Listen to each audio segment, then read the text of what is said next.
Hi, you'll find us here in the barn again. It's Julie and Brent Harnish, and welcome to another little chat we have of what we are referring to as our barn banter. If you haven't seen some of our other ones, go see. We have a like to talk about a variety of things, and unrehearsed. Although I do have a few things that I want to cover. So sometimes what I say may surprise Brent. Sometimes what Brent says might surprise me. It's no different than real life with us. So you're living here real life in the Harnish barn. So tonight's episode is precipitated by just recently when we showed paints back a while ago, one of the largest paint shows that we would go to that was a kickoff. Yeah. Has just recently been canceled, and that's not an anomaly. There's other shows that they're having to cancel due to lack of participation. So what's causing this? Is this a industry trend? What's changed in the horse shows now that people are thinking about whether or not they want to go to a horse show? Well, I think there is a variety of factors contributing to this. When we were showing and we had a barn full of hardworking, everyday people without huge incomes or self-employed. We had a lot of one-day, two-judge shows that they were very affordable. We would go the morning or sometimes the night before if they were very far away and show, and we'd be done by 7, 8 o'clock and would be back home by 10. And typically on Saturdays, Sunday they had, church and family time and able to relax and refresh and to go back to work. Over the past several years, we keep adding classes. The shows start running longer. When they go to running longer, we want better facilities. Better facilities cost more.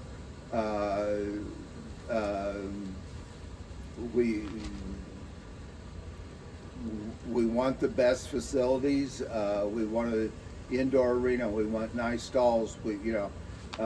So the horse shows have started being almost turning into circuits. They're now 2 days, 3 days, 4 days. Quarter horse typically has a 4 or 5 or 6 day run in one location. Multiple judges. We want more points. So therefore we have more judges, and that adds more expense, and we keep splitting age groups, and especially in the amateurs, and we had the amateur walk trots, and we split those as seniors and juniors, and in the case of our pinto shows, you've got junior, senior, and elites. We split every amateur class can be split 3 ways, and to encourage more participation. But when you get that, the classes get smaller, people get frustrated, the shows get bigger, they last longer, they take more time, judges get tired, and it's just a vicious cycle. And honestly, I don't know what the answer is, but we've got to find a solution to include more people. I know in Michigan and the paints, they're trying to get back to some of those one-day, two-judge shows, and they were not as well supported last year as we hoped they were. I'm hoping that they will continue. I know they're going to give it another year and try to get more participation. In 3 of the associations we participate in, they've added more ranch classes, so they've added another day. They're making it more difficult for working people to take a day off or spend 3 days at a show, and even in our situation, I mean, I've worked where I work for forever, so Yeah. I've got significant vacation time, and you got to manage it. You just, you know, and when they add, I mean, I would come over on Friday night knowing that you were going to have halter and showmanship in the morning. And so, you know, as long as we had the horses banded and everything, my stuff that I needed to get everybody ready for, I didn't have to be there. I could get there late Friday night. Well, now in some instances, I'm going to have to take Friday off, if not Thursday afternoon, to be there in time for Friday morning. And, you know, there's more to life than just going to a horse show. Yeah, I know it's not the way you believe, but, you know, there's some times that you need to take some time for some personal reasons to have some vacation. And, you know, right now between the World Show, the few shows that I have to take off to go early, and the Color Breed Congress, I've used up everything but 2 days of my vacation. And that's hard. Yeah. And I have 4 weeks vacation. So, you know, there's a lot of people that don't have that privilege, that they're younger, don't have the longevity of the job, and so to be able to do this and be competitive, and if you can't be there, you miss some of the classes. If it's important for you to be the high point for the weekend, you've really messed yourself out of the high point. So elongating these shows, and I know Quarter Horse has done it for years now. Paint has done it for years, and Quarter Horse seems to be surviving, but you know, there's many of the paint shows that are struggling a little bit with their size because of the length of the shows. Yeah. So I hope that that's not previews of coming attractions as we begin to elongate some of the Pinot shows also.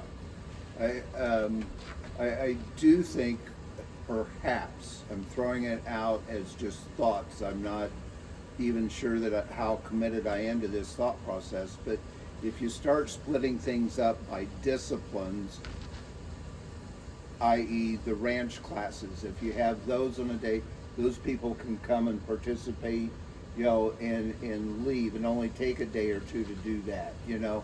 But that may be during the week. They may do that on Friday, so those people have to take time off rather than us. We have to share equally in the solution here. You know, you're exactly right. You know, I guess this just popped into my head. You know, the smaller sizes is making it more difficult for people to show horses. You know, yes. And for us, they've got to make choices, and horses, you know, are very expensive. It goes back to one we did here a few weeks ago.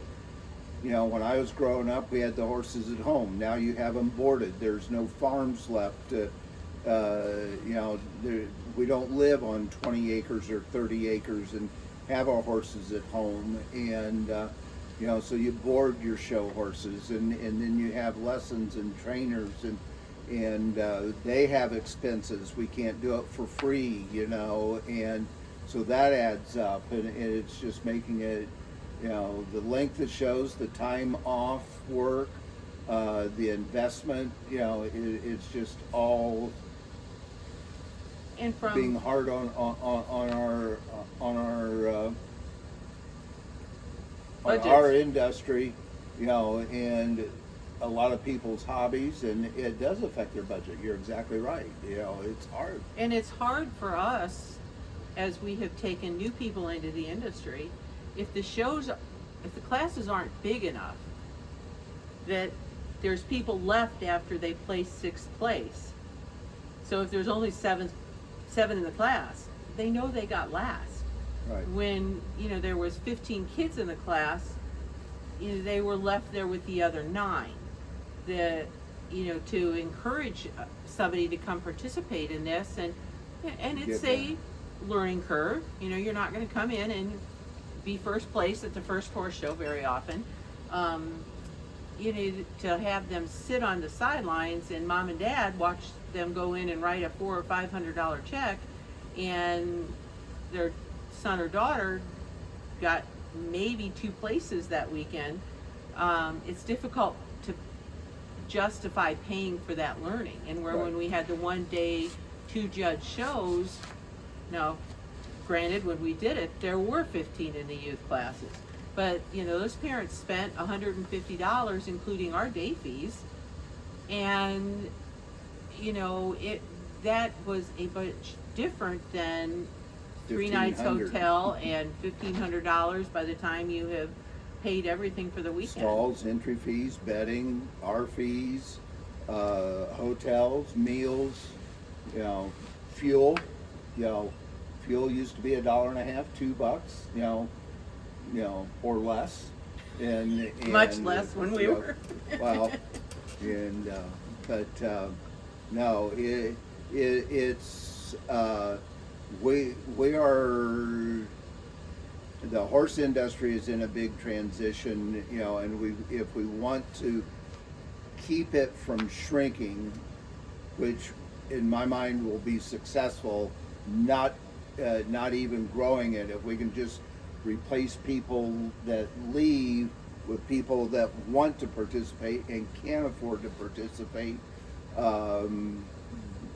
that it will be success. And so and the trickle down theory is that even the open shows now, I mean, especially up in Michigan, those are turning into 3-day events because Yep. people they pull out of the breed industry and they go to those shows because they are more affordable. But you're running into the same thing. The Yep. length of classes, they're running till midnight, 1, 2 o'clock in the morning, and that's just not hard on the exhibitor. I mean, I've watched, and you've called me sometimes when you've gotten done judging a horse show, at 1 o'clock in the morning just to Yep. check in and say that you were back at the hotel, and then you had to be up again in the morning at 6 o'clock and start the whole thing over again. And there really is not a solution because we're offering this to so many more people, and it didn't even dawn on me until we're sitting here chatting. Those 1-day 2-judge shows, we'd stop with everybody and have dinner on the way home, and Yeah, it we was did. daylight, so Yeah. that's how early we would get it done. Yeah. So it's just the new mix of all of the various offerings that we have for people, all the various numbers of classes that we need to run nowadays.